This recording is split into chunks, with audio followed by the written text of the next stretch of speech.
The Speaker recognizes the Honorable Representative Knezek. Thank you, Madam Chair.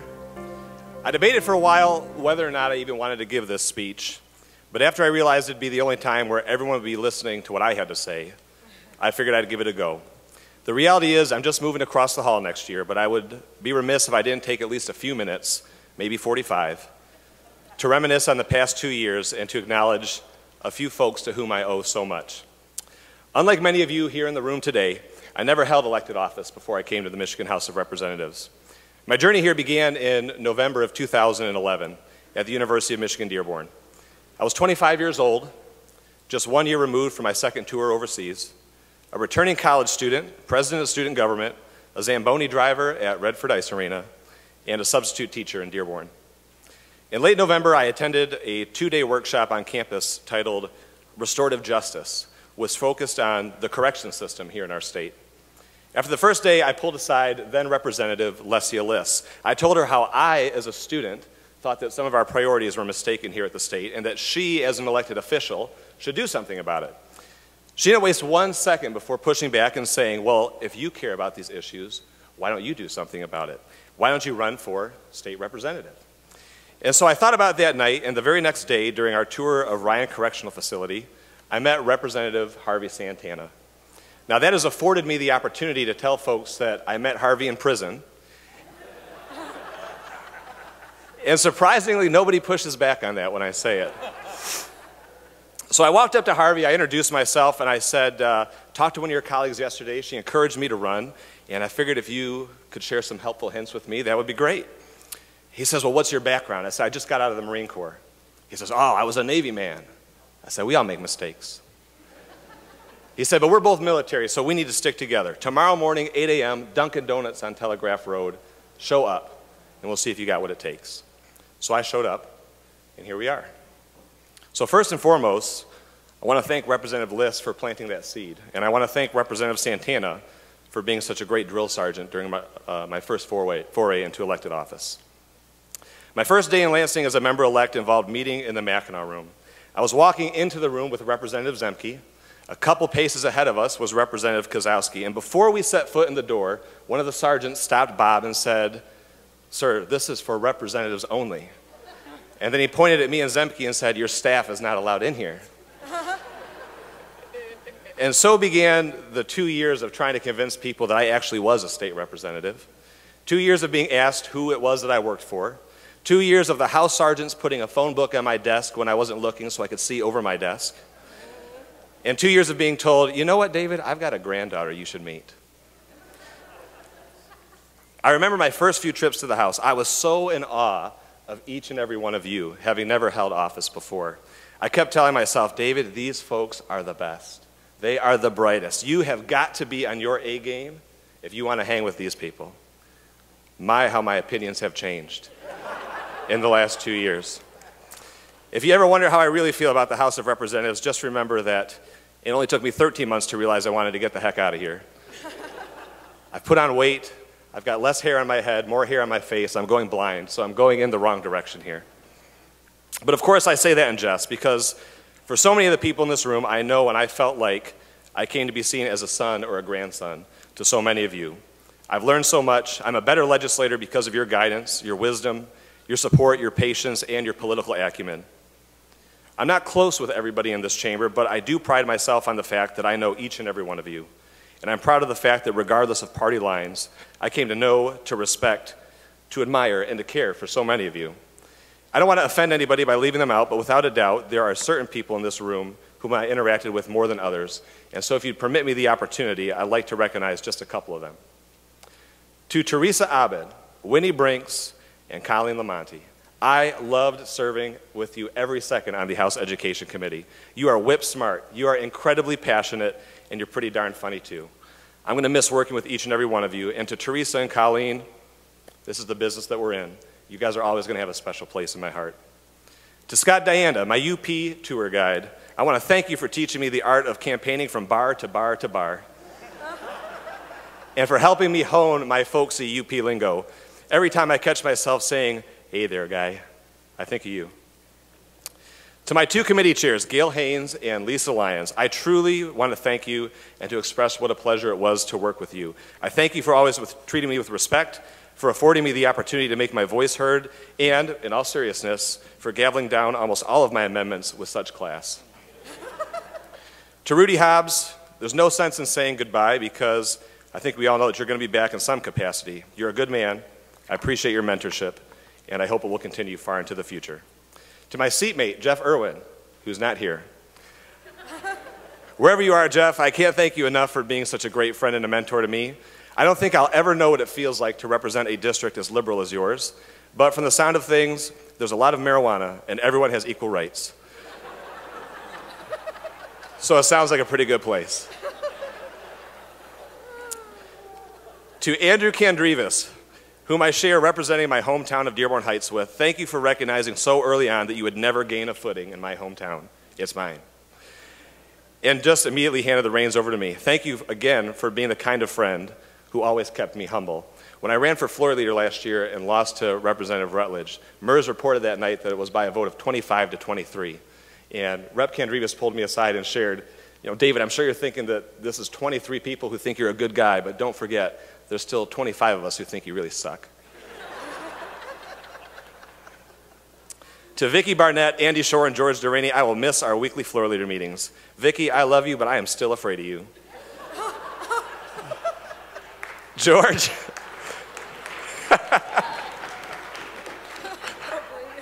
George, I have never met a more kind-hearted person in this business.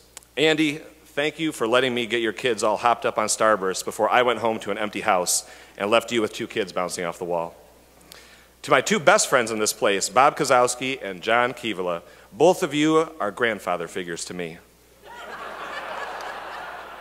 I'm glad you guys caught that. When the House of Lords over there gets done working after 15 minutes, you'll be the first two people that I come say hi to. To Andrea LaFontaine, the only person in this chamber who is younger than I am. I never told you it before, but while our politics rarely align, I really do look up to you. This town is a tough place for young people, and it's a tough place for women, and you're both. You put your head down, you handle yourself with class, and you are successful. I'm really glad we became friends the last 2 years, and I hope Kathy is watching. To Pete Lund, where's Pete? Can you believe a Democrat's about to talk to you, Pete? Thank you for always being so kind as to extend an invitation to me to the ALEC conference every year. I will never attend. To Amanda Price, thank you for your calm and gentle leadership and your efforts in helping me pass my first bill. I'll never forget that. To Kate Siegel, thank you for being such an amazing mentor and intellectual on the Health Policy Committee. This chamber in the state of Michigan will truly be at a loss without you serving here. To Tommy Stallworth, God bless you. I've said it once and I will say it again. I'm so glad that we were friends before running against each other for the Senate, and I'm even happier that we are still friends after the fact. You are a class act and a true gentleman. I appreciate you. To John Switalski, who introduced me to my first Detroit FC soccer game and was a constant reminder that work isn't everything and that sometimes it's just as important to make time for yourself. I'm not there yet, John, but I'm working on it. To Rashida Tlaib, who reminds us all each and every day what it means to be fearless. You mean a lot to me, Habibti. Ana behabbek. To Dale Zorn, Mike Shirkey, Pete McGregor, Wayne Schmidt, and Margaret O'Brien, pending the recount. We've worked together to varying degrees over the past 2 years, and I look forward to working with you all next year in the Senate. I know you all look forward to working with me too, if only for the fact that if and when you decide to work with some Democrats, you don't have many to choose from. To Speaker Bolger and Floor Leader Stamas, you two are truly brilliant. I don't like everything you do, but I'll be damned if I don't sit back sometimes and pinch myself for how smart you are and how skillful you are at this process. No one seated here will ever understand the full weight of the burden of leadership like you two, except for, of course, Kevin Cotter, Tom Leonard. I wish you both the best as you take the reins next year, and I'll be saying prayers for you. To Tom, where you at, Tom? You know that you're one of my best friends on the other side of the aisle. I truly am very happy for you and your success, but that all may change if you don't leave Auto No Fault alone.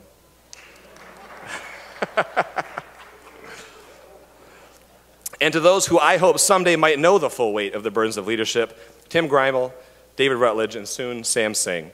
We don't get along on everything, but you're all very good at what you do. I value you, I look up to you, and I hope you keep leading from the front.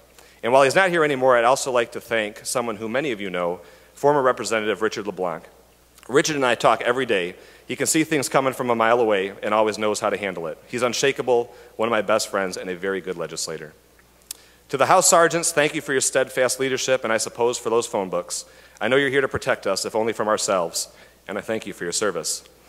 To all the staff members who work so diligently behind the scenes or for way more hours than what you're paid for, I want you to know how truly thankful I am for your work. We as elected officials would be nowhere without you guys. To my staff, Travis and Mike, what can I say? You two are simply the best, but of course, I know it's got to be a pretty painless job working for someone like me who is so easy to work for.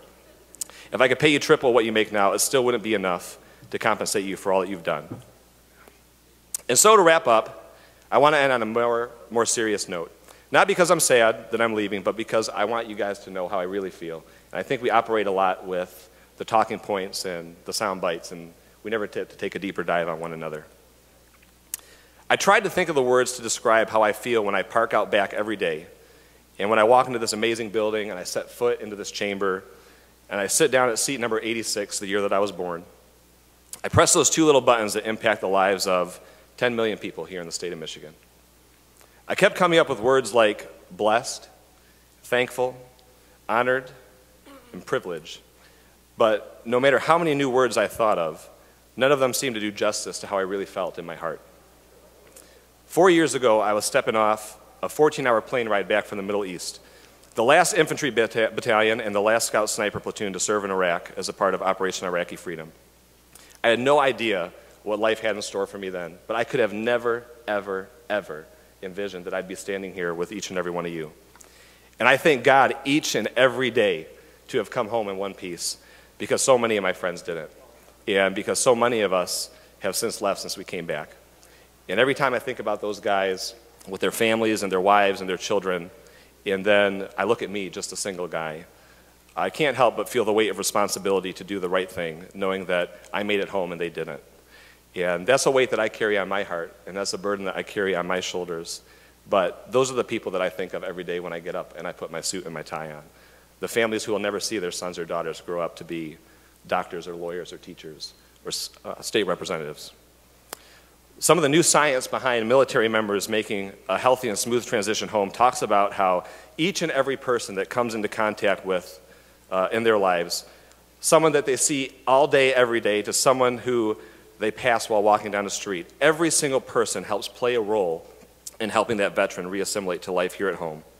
When I came back from Iraq the first time, I went 6 months without a job. Nobody wanted to hire me. I was too proud to ask for any sort of assistance. Folks thought that I was crazy, having just got back from overseas. You know, how do you go from being good enough to go overseas and fight in a war to not being good enough to stock videos at the local movie store down the road? And so I began to lose my sense of self when I first came back. And I began to lose my sense of self-worth. I began to forget why I was even in here, or even here in the first place. And I know that I wasn't the only one who experienced that when I came home. And it wasn't until I got that job driving the Zamboni that I began to regain some of that. And it wasn't until I began substitute teaching that I regained back a little bit more.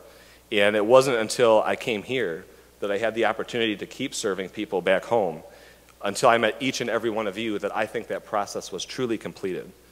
And so if you leave this place as a representative, or as a staffer, or as a clerk, or as a sergeant, or whoever you are, when you leave this place a year from now, or 2 years from now, or 4 years from now, I hope that you know in some small way, or for some of you in a very big and substantial way, you helped me come home. And I really can't think of a greater gift that you could have given me. And I thank you all from the bottom of my heart. I'll never forget you, and I can't wait to steal your bills when they come to the Senate. Thank you.